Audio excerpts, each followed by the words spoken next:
Money. How does that word make you feel? Is it a rush of adrenaline? Dollar signs running through your head like a slot machine? Perhaps you feel motivated, ready to send those work emails you've been putting off or spend an extra hour writing that movie script you're certain will be a hit. But maybe you don't feel so good when you hear that word. Maybe the mere mention of money causes your hands to go clammy, your heart rate to rise, and your brain to start doing somersaults around all the ways in which you don't have, need more, or want more money. Whatever your response is, we all have one because, as they say, money makes the world go round. Not a day goes by for most of us that we don't consume, spend, study, or merely think about money. On one level or another, money matters to us all. Yet, for as much as money matters, it's surprising that there's so much we don't know about it, and a lot of things that we think we do that are just plain wrong. The history of physical currency. Contrary to what you might think, money as we know it today, at least in its physical form, has remained largely unchanged for millennia. 118 BCE, the first sign of what we might think of as a banknote took the form of a piece of leather in China. 900 years later, paper currency came to fruition in China.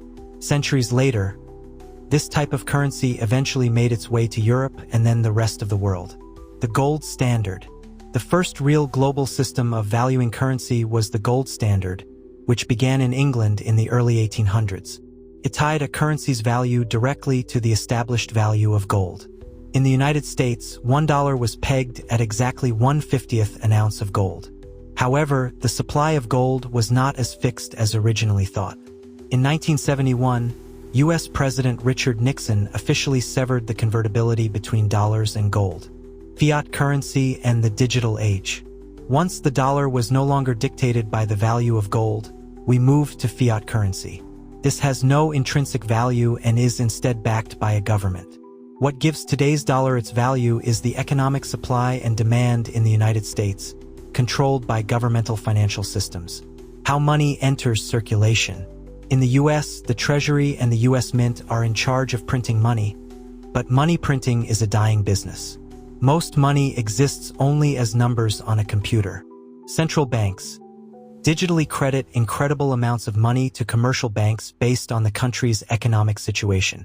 Commercial banks/credit unions distribute that money into the economy by lending it to customers. Understanding debt and interest. Around 80% of Americans are in some kind of debt. Loans are a necessity many people hate but cannot live without. Whether for a car, a small business, college, or a home mortgage. Interest is the amount you, the borrower, pay to use the money a bank or financial institution has loaned you. It is essentially rent on money. This, by now, pay-later model has permeated our entire society, from credit cards to monthly fees for iPhones and gaming consoles. Wealth and investing. Investing means committing your money to something to earn a financial return, making your money work for you. A common mantra is, the greater the risk, the greater the reward. Bonds, safer, but offer lower returns. Stocks can provide high returns but are extremely risky. Net worth and perception.